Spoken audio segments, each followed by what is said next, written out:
Good afternoon. Mr. Amberg, you and your client had an opportunity to view the PSI? Yes, Your Honor. Would you like me to stand or sit?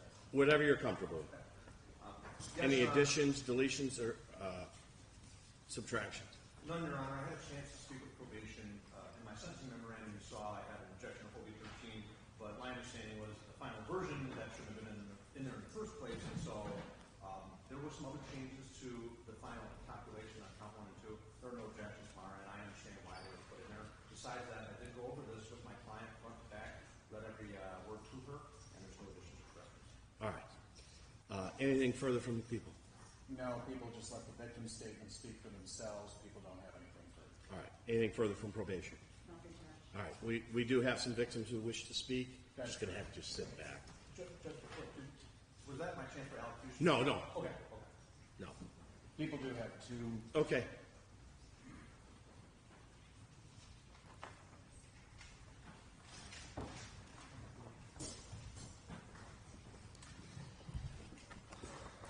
Would you identify yourself for the record, please? Good afternoon, Judge. My name is Brian Phillips. I'm the father of Jaden Phillips. Go right ahead, Phillips, Mr. Phillips. And Zayn Phillips. I just want to say that the day that happened, that the kids were with me, and we was just having a normal day. I was just playing with them, getting them dressed and ready for the birthday party they was getting ready to attend. Their mom was running in a little late, so they was on their way to come pick them up. At that time, I was, rushing, getting them out the door, making sure that they was ready. Once their mom picked them up, 30 to maybe 40 minutes, probably maybe an hour at tops, I was getting calls from my phone constantly from people I haven't met in years, family members. I felt in my stomach something was very wrong. I knew that there was something that wasn't right. There was people from over 20 years that I haven't talked to, 10 years, my family. My brother finally got a hold of me and told me there was an accident at the boat club regarding my kids. I felt it in my stomach that something was wrong. I didn't know out there. He wouldn't tell me. No one would tell me what was wrong. People kept writing me, get to this boat club, get to this boat club. When I ended up finally getting a hold of my brother and getting a ride there, I made it to the boat club. When I made it to the boat club, a lot of cops came up to me, rushing me, telling me that was I the father. I didn't even want to talk to any cops. I didn't want to see any cops. I just wanted to talk to my brother. I wanted to find out what happened. When I got to the crime scene, it was so hectic that it was chaos. I was seeing cars everywhere. I was seeing people everywhere. I finally went to my brother. When he told me that he couldn't tell me to go to the cops, a chapel guy came on my corner, and I dropped straight to the ground. I started screaming because I knew they was gone. I felt they was gone. I knew in my heart they was gone. So I told him not to tell me. I begged him not to tell me. But they had to find out I was the dad of all three of them, and I told them their names, their ages, and what was I to them. Before I even registered they was gone, they told me that Jaden, my oldest, was airlifted to the University of Michigan. I didn't even have time to grieve. I didn't have time to process what was going on with Alanah and Zayn because I had to rush to U of M. I had to make sure Jaden was okay. I had no idea that he was even alive at the time because he was airlifted. The other two, I was still processing that they was gone. On my way to U of M, I kept praying that Jaden would be alive. Like, he was all I had at that time. There was nothing else I was praying for but him to be okay. When I got to the University of Michigan, Jaden was on the table, covered in blood. He had 9 to 10 doctors all on him, trying to work on him, and his eyes seeing me. And I kept telling him to fight. I kept telling him to keep fighting, and all he did was blink. He just kept blinking that he was okay. At that time, I stayed at the University of Michigan for 2 weeks. I never told Jaden his brother and sister were gone. I waited till he was out of the hospital fighting for his life because I knew if I told him, it would be very hard on him. He would rip wires out. He didn't understand. The whole 2 weeks, I would cry in the shower. I would cry away from him so he wouldn't know. I didn't want him knowing what happened. After he got out of the hospital, we sat down with his mom and finally told him. He flipped out so bad. He cried so bad. We all three cried so bad. What you took from me, I will never, ever get back. My daughter was trying to be just like me playing basketball. She just celebrated her 8th birthday. Zayn was about to be 5. Instead of celebrating his 5th birthday, we buried them. We buried them. You don't have no kids, so you don't know what this feels like. I go to their grave every other day, every day sometimes, because it's so close to my home. The only time I feel close to them is being at their gravesite, because I don't feel them anywhere else. I thank you, Judge, from the bottom of my heart for letting me tell my statement. And I promise I don't wish nothing but the worst for you. And I hope that you feel what we feel every day, because it's hard. It's hard even to wake up knowing that they're not here. It's hard that their older brother has to be without his brother and sister. And I hope every day that you realize what you took it from us. Thank you, Judge. Thank you, Mr. Phillips.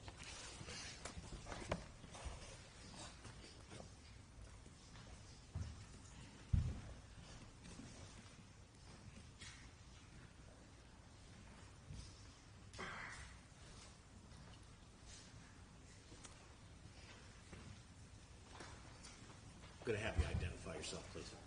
Mariah Dodds. Ms. Dodds, when you're ready. My name is Mariah Dodds. I am the mother of Alanah, Zayn, and Zayn Phillips. I stand before this court with a heart that is shattered beyond words, and with pain so deep words cannot fully express its weight. I lost my children. The loss of my children has created a void in my life that I will never be able to fill, and the grief I carry is something I will live with for the rest of my life. My children were my everything and kept me going every day. They were my joy, my hope, and my reason to live. Each day spent with them was a gift I cherished, and I took pride in being their mother. Every milestone they achieved, every smile they gave was a reminder of how incredibly blessed I was to have them. They brought so much love, laughter, and light into my life. Alanah was 8 years old, and she was in the 2nd grade. She was smart, creative, artistic, independent, fearless, and had such a good heart.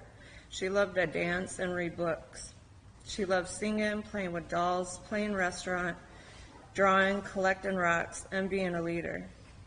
She liked to create recipes, do her nails, practice makeup, organize things, do gymnastic moves, and still played rough with her brothers. She had a sassy side to her and wouldn't let anybody mess with her. She knew how to stand up for herself. She had a huge heart and had a nurturing personality. She looked up to me so much. She had every piece of me in her, from her beautiful heart, artistic soul, and her spunky personality. She was everything I have ever wanted and pictured.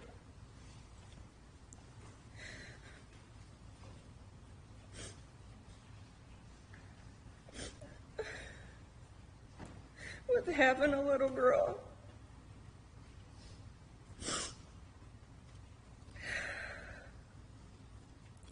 she will always be remembered for her dark brown ringlet curly hair, beautiful different color eyes, freckled nose, and having a sassy, sweet, and funny personality.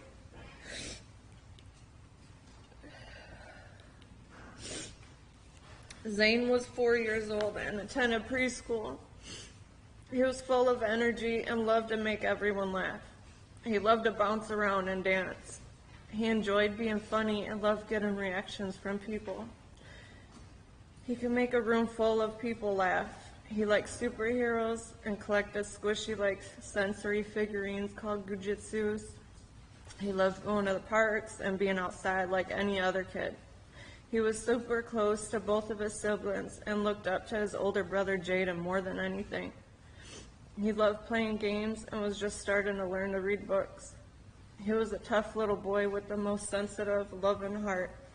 I have never had a human being love me so much as he did. He was my little shadow. At home, he spent most of his time by my side or playing with his siblings. He slept next to me every single night. We always had a routine when it was just me and him. He was so sweet and innocent. The love and bond I had to him was indescribable. He was my baby out of all three of my children. He was just learning things, and his personality was still developing. He will always be remembered as the bright, blue-eyed, red-haired, full of energy, silly, most loving little boy. April 20th, 2024 changed my life forever. When I was told my children were no longer here, I felt like I stopped breathing, as if I died inside. All I could remember was screaming, freaking out, and trying to jump out of the hospital bed. The medical professionals had to keep putting me back to sleep because every time I woke up, my body would go into panic. My mind could not understand what was happening, and my body just reacted. Staying awake was too much for me to handle. Everyone knew my kids were gone before me, and I had to let that sink in. I suffered a traumatic brain injury, so trying to remember every detail of what happened during the time, it was so hard to think and process stuff. Everything happened so fast, and I was so confused once I regained consciousness. Having to leave the hospital out of the back door instead of the front did not make sense to me. News stations knocking on my front door before I could even make it home from the hospital was not the kind of spotlight I wanted, considering I was trying to process my kids were really gone.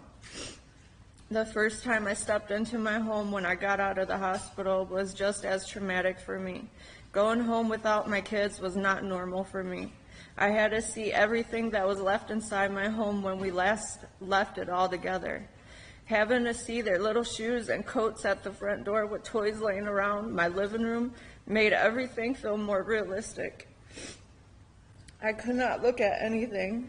I cried to my family to get it all out of my sight because every time I seen something of theirs, I felt like I was going to stop breathing. It was impossible to get everything out of my sight for the moment because my whole home is a memory of them. I am used to my home being noisy and full of laughter.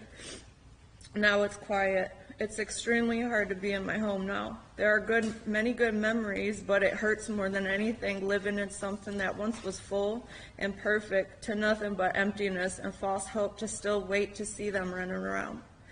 I am the type of person that would not let just anyone come to my home because that is our safe place. After this accident, there were so many people in and out of my home that it was overwhelming.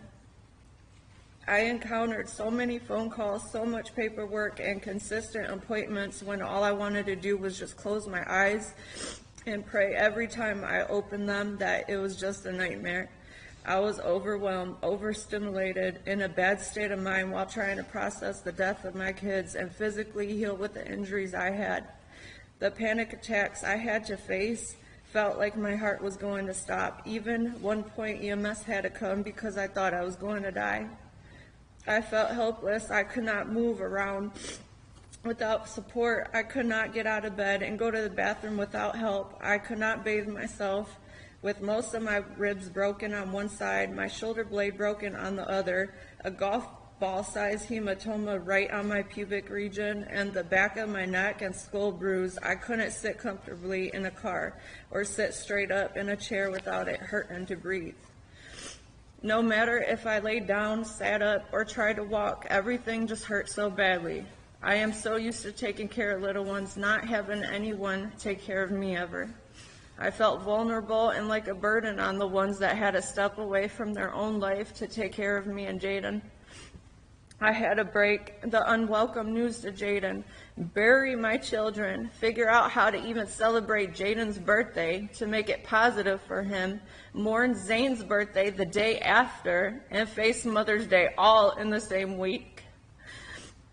Holidays and events are not the same. My kids were the party and entertainment at every family function or holiday. Everyone's birthdays were gloomy and quiet this year. Halloween was different. Thanksgiving felt like another day. Christmas was sad. It was heartbreaking and just did not feel right. Easter this year was the 1-year death date from this tragedy, and I was not even able to celebrate Easter. Instead, I faced another heartache by going into Alanah's room that I have not seen in a year.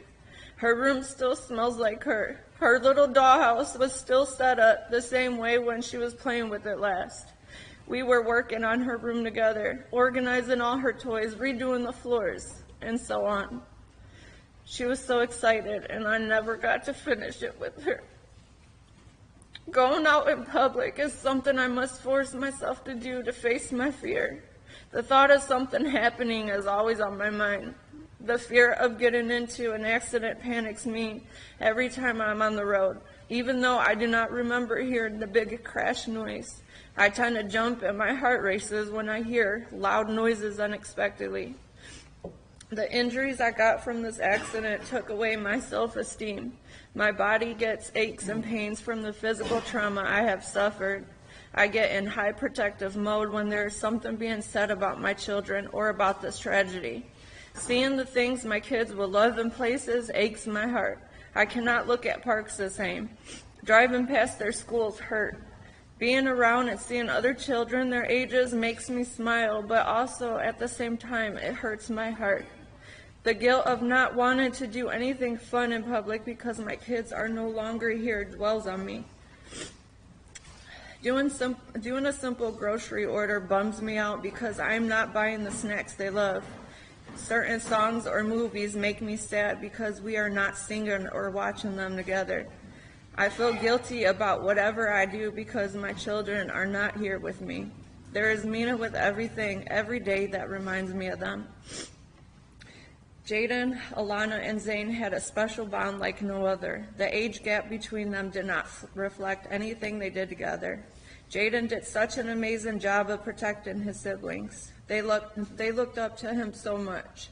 While Jaden was in the hospital going through surgeries, fighting for his life, and recovering, he had no idea about his siblings. His father was by his side while I was also fighting for my life and recovering as well. I will never forget when me and Jaden seen each other for the first time through video chat. Seeing each other's faces was traumatizing. As a mother, it killed me not to be able to be present to comfort my child and know exactly what was going on with him because of the physical condition I was also in. Throughout all of my kids' life, I always been there whenever they were sick or needed the doctor, and I couldn't even be there for him. Me and his father could not even tell Jaden about his siblings being in heaven until Jaden came home from the hospital. That is when his condition was stable enough and he would have both of us there together to tell him. You do not know how it feels to tell your only living child that his siblings, his best friends, are gone. Jaden had to face many of challenges from this past year. He had to grow up fast and got robbed out of his childhood because of this.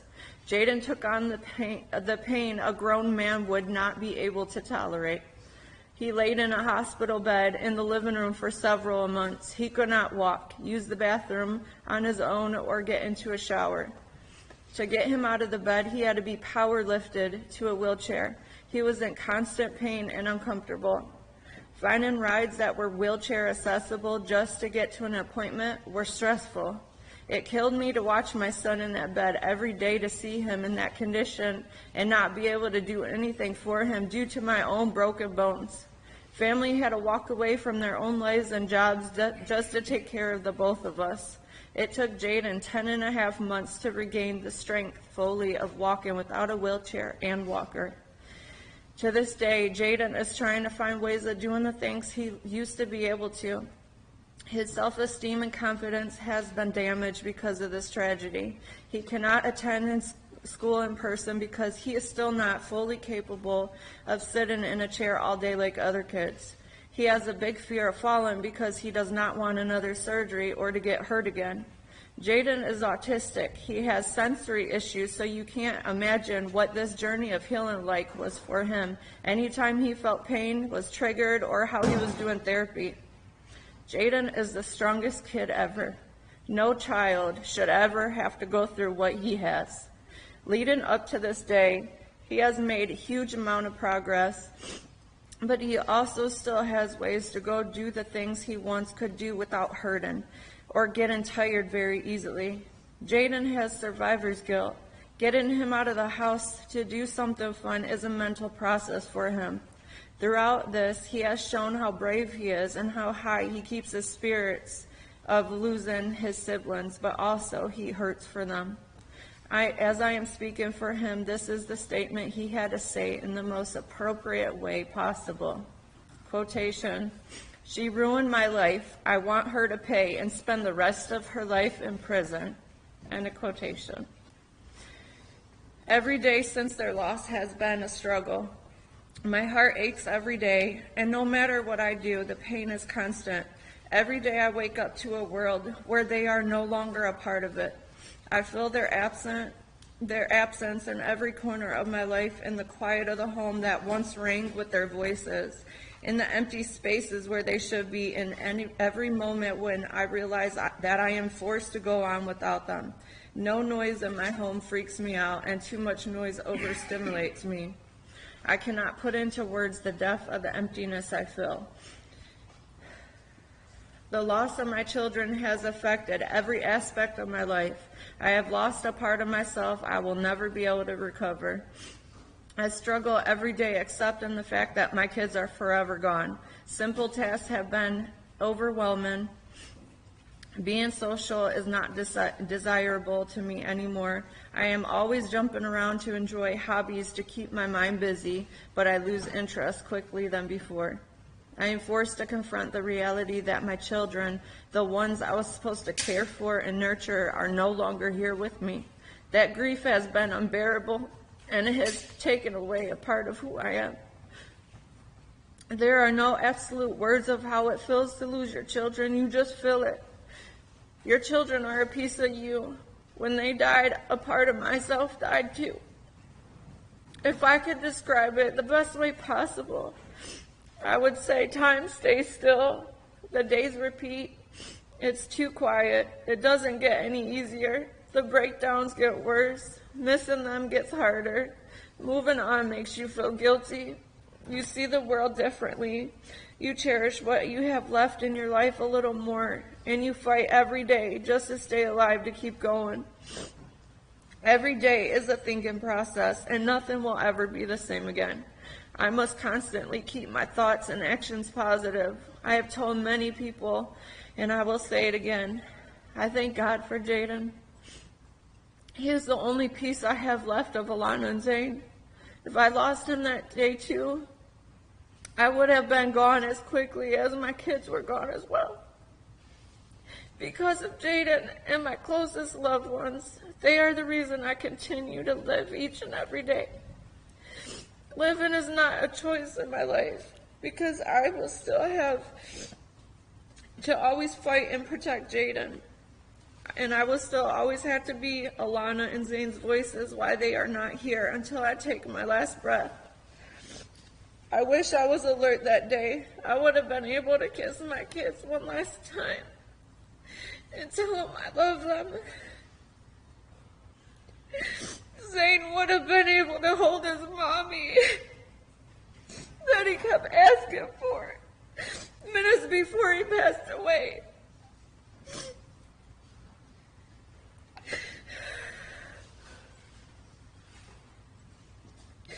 The other part of me is glad I wasn't alert, because I do not think I would have been able to manage my children, seeing my children like that, or my daughter smashed into a wall.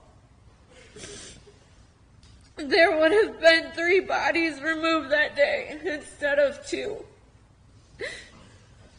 Many people have told me how strong I am. Being strong is not a choice in my life. I have to be. You never know what you would do unless you were in the situation yourself. Throughout this process, it seemed never ending. I felt unmotivated to do anything this whole time, because it was my biggest goal to achieve justice, to move forward to my next chapter in life. Every court date, every phone call, and every article I had to encounter was nerve-wracking, gut-twisting, and had me reliving this nightmare repeatedly. As the months go on, you are left with having to move on and learn the new normal, what the new normal life is for you. Eventually, you get out of a routine that you were comfortable and used to doing. You forget how to smile, and you stare off for periods of time, not realizing what you are even thinking about. You must relearn everything all over again, but in a new, different way. It is not easy being in my mindset. This was the toughest battle you cannot even imagine. I smile through the pain just to get me by every day. I surround myself around positive people, places, and things. The hardest part of all of this is missing them. Remembering their smiles, their touch, their sense, them telling you you're the best mom ever. Their fun personalities. Remembering the way their heartbeats felt when they were scared. Remembering the silly voices they would do and nurturing them when they were sick or hurt, or just cuddling them, because that's what made me feel alive. It hurts. I can no longer do those things. As a parent, it is natural to want to protect your children, to provide them with love, safety, and guidance. I was their protector, and I should not have to feel like I failed them because of someone's poor choices. The guilt that comes with this is unbearable.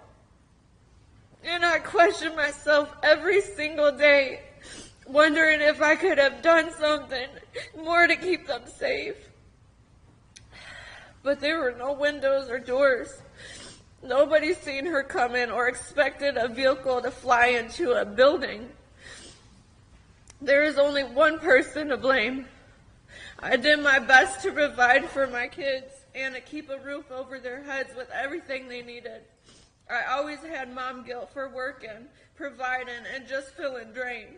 I never dreamed in a million years that the moment we had an opportunity to finally have a family fun day, my kids would never come back home with me. She took everything in my life and destroyed it.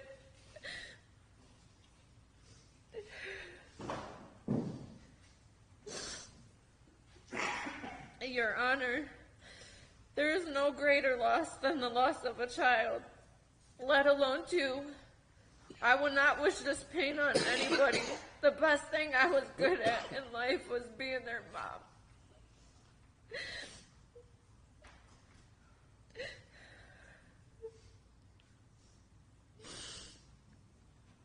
My children were supposed to bury me before I buried them. They had their whole life to live.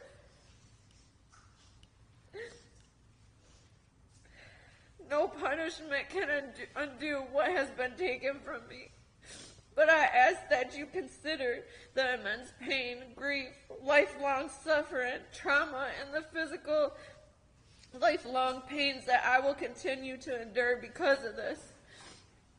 My life will never be the same, and I am left to navigate a world where my children are no longer with me. Justice will never bring back my children or heal the pain. But I'll be able to breathe differently, knowing the actions she has caused can never hurt anybody else. Having a clean record does not mean you're a good person. Her actions just finally caught up with her, and at the end of the day, she killed two of my kids. I'll never know the answers as to why she didn't stop the first time she ran into something before coming towards the boat club. She showed no remorse for what she has caused. I see past the alligator tears, going on TV and laughing it off like it was no big deal, like it was just a silly mistake. It was like a big slap to my face. A real woman will admit her wrongs and feel some type of sort of sympathy. She has not, which makes me feel absolutely disgusted and shows what kind of morals she has. She is an evil and sick individual in my eyes. If Michigan offered the death penalty, I would highly recommend it for her. She is a danger to society, and I feel society would be a danger to her. She makes me feel like she is untouchable, and I do not like that. I have raised awareness for the dangers of drinking and driving, and I plan to keep doing so by using my own story as an example of what can happen. This tragedy is known around the world. I will keep saying my children's names, and I will keep preaching about the dangers of driving impaired. She did not only kill one of my children, she also killed two. She injured my only living child severely, as well as myself.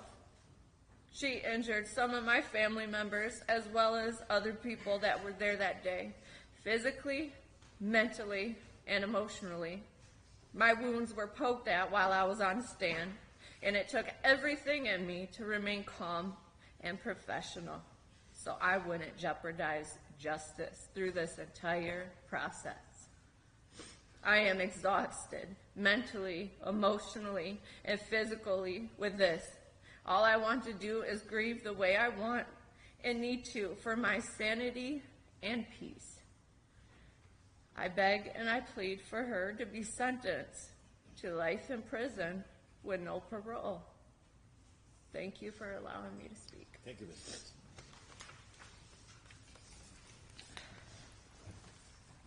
Mr. Amberg, what would you like to say on your client's behalf? Thank you,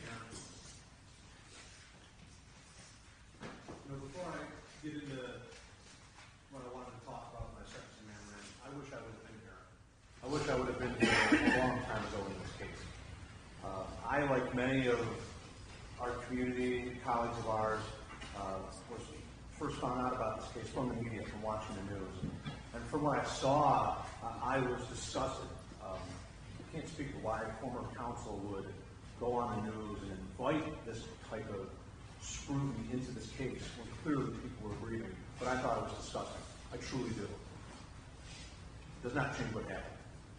But I can say that since I got on this case recently, the first thing I did was to get the discovery in the case and to go through this with my client.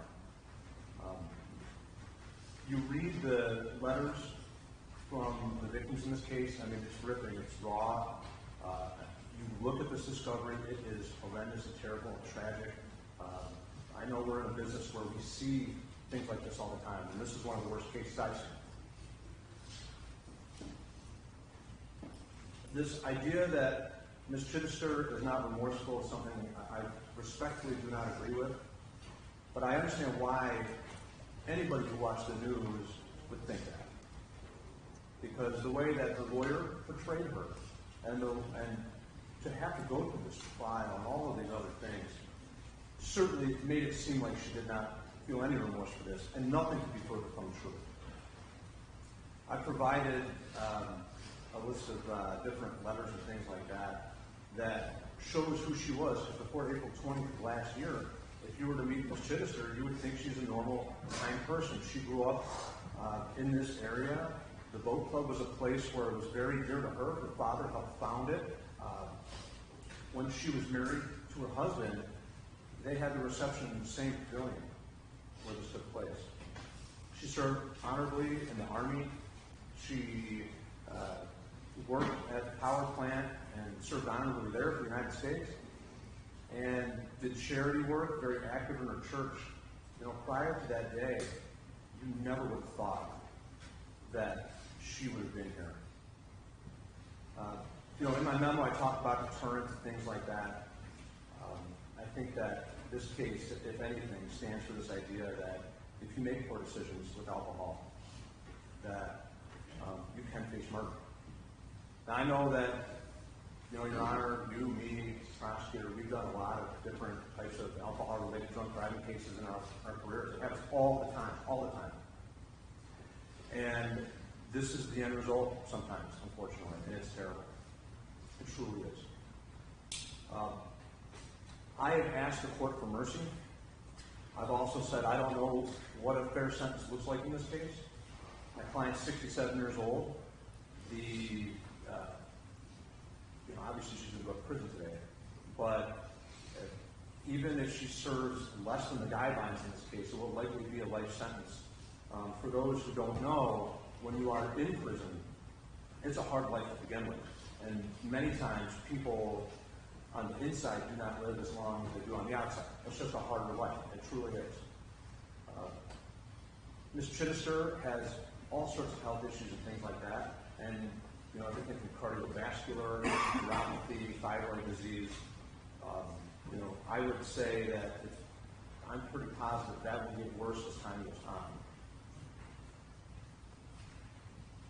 Even at 15 years in prison, I think that puts her release date, even if she got out cold at 83 years old. If she gets 25 years old, or 25 years, she's out at 93 years. I don't think she's going to live that long. I asked for mercy and for a sentence that could potentially get her a life full sometime late in life. I don't know if that's impossible, quite frankly. I will say this to all these victims out there, because there's a lot of victims here. Obviously, the family, and from what I heard today, it was devastating, truly devastating. And for the letters that I read from the people that did speak today, also devastating. I got to say, in this situation, you had everything from grief to heroism, just a range of emotions and things like that.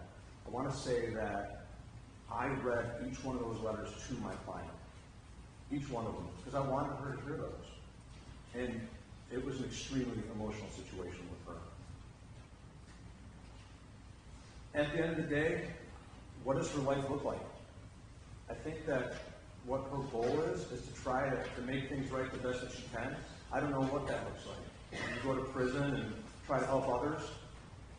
I mean, there may be some opportunities there for her, but in essence, any sentence, even a guideline sentence, is a life sentence for her. It truly is. I did address some legal issues as well in the sentencing memorandum. In there, you'll see that I've asked for a concurrent sentence as opposed to consecutive sentences.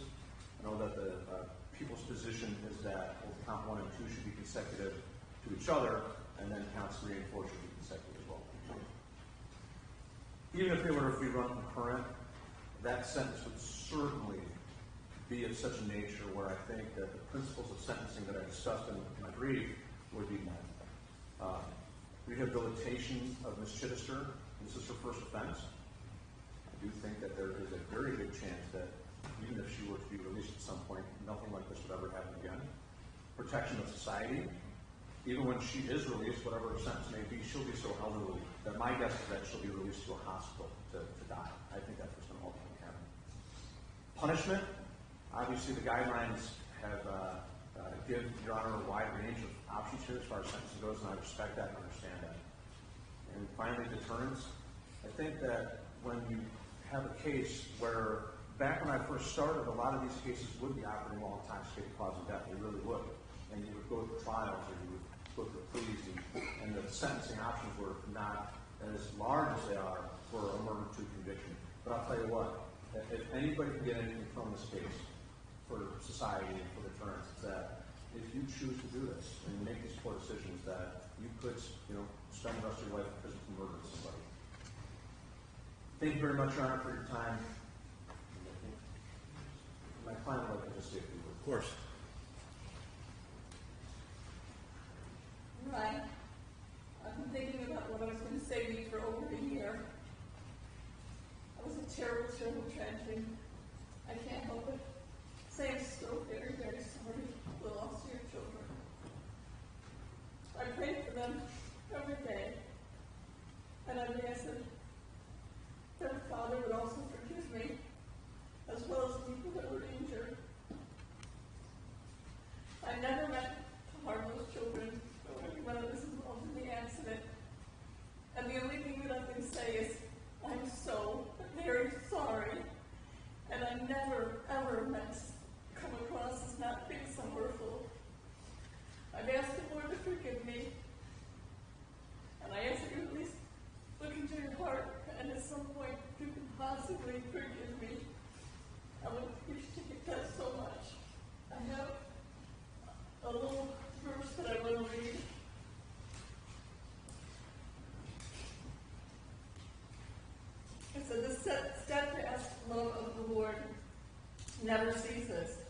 His mercy never ends. And that comes from Lamentations 3:22. And I hope the Lord will show you some mercy and help you get over your terrible tragedy, loss of your children, and again, so very sorry. And I pray every day for you and your family, as well as I do for the other people that were injured. I pray that they will be able to recover and get back to their normal selves again. I'm sorry. That's really all I can say. All right, thank you. In this matter, the sentencing guidelines on count 1 and 2, which is the second-degree murder charges, the sentencing guidelines are 225 months to 375 months. On counts 3 and 4, which is operating while intoxicated causing death, the sentencing guidelines are 43 months to 86 months. On counts 5 through 9, operating while intoxicated causing serious injury, the sentencing guidelines are 12 to 24. The defendant has no prior criminal record. This historic courtroom has handled cases for more than 100 years, probably a lot more than that. Many of those cases are tragic and heartbreaking. I've presided over several of those myself. This might be the most tragic and most heartbreaking case that this courtroom has ever seen. 2 small children were killed. 5 others, including 2 other children, were seriously hurt. But more than that, this crime destroyed lives, it destroyed families, and it changed so many people in a very negative way. This has impacted the community in such a way that they're never, ever going to forget what happened on that day. I heard the testimony. I believe the jury got it right. The evidence of this defendant's guilt was overwhelming. The defendant took her prescribed medicine, gabapentin, and had a glass of wine at lunch. That was what was being proposed. She doesn't remember anything else. I didn't believe that. I don't think the jury believed that. Perhaps that's how you get away from the horror of such a thing, is just say, I don't remember what happened. But for me and for the court, the evidence is what we consider. The defendant said she rated herself a 7 on a 1 to 10 scale, with 10 being total blackout drunk. She indicated that she knew it was okay that she didn't drive. Her blood alcohol was 0.18 grams of alcohol per 100 milliliters of blood, and as I said, she had gabapentin in her system. She has no record. Excuse me. She's educated and she had a fine career. She was in the service. I don't take these matters lightly, and I do take them into account. The defendant's sentencing memorandum had a number of letters supporting the defendant, attesting to her character and their interactions with her. I believe them. I think they were heartfelt. I think they were genuine. Only one, however, mentioned alcohol. When I reviewed the 309 screening, which is an alcohol screening attached to the sentencing, the defendant denies a drinking problem and is not interested in any substance abuse counseling. She's well within her rights to maintain her innocence, and I guess by extension, her sobriety. But I'm just looking at the evidence that came in at trial. At 9 a.m. on the day this crime happened, the defendant was at the Fermi 3 Party store purchasing a 4-pack of wine and a large bottle of wine. 9 a.m. Circumstantial evidence shows that she was drinking at the home that day before heading to the boat club.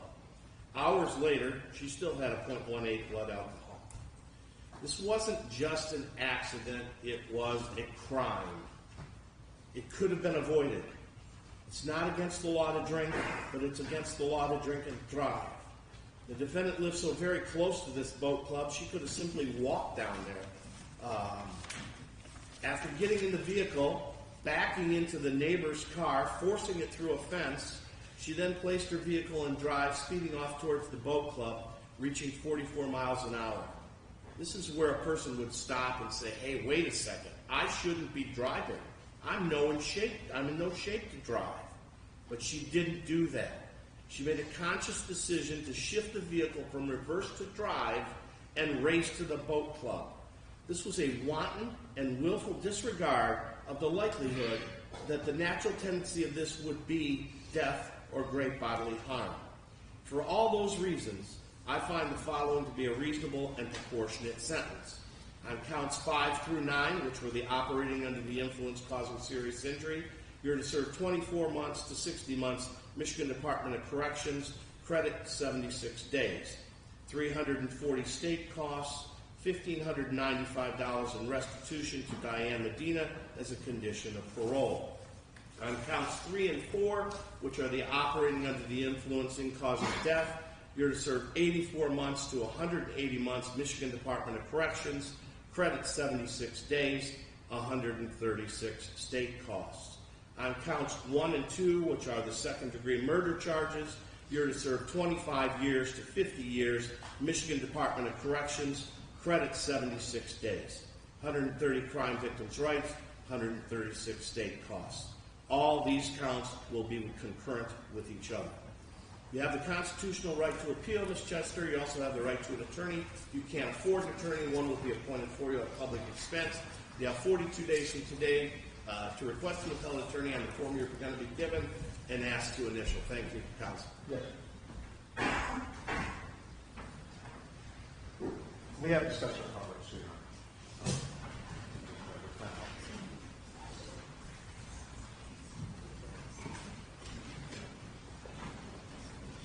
All right, ladies and gentlemen, that concludes this sentencing. For security reasons, we are going to ask that you all vacate the courtroom and vacate the third floor. Doesn't mean you can't be in the courthouse, just not in the courtroom and not on the third floor. Thank you so much for your cooperation.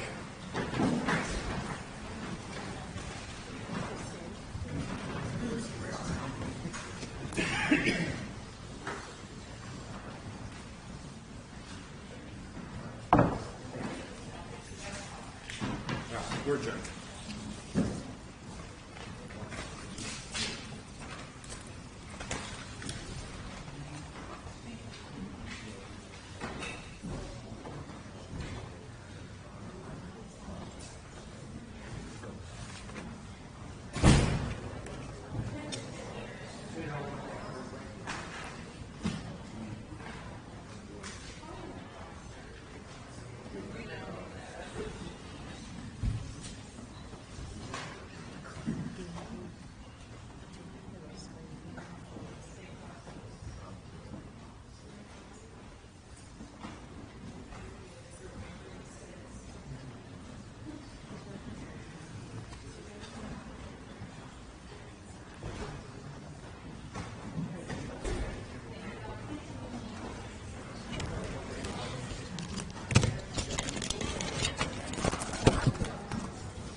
There we go.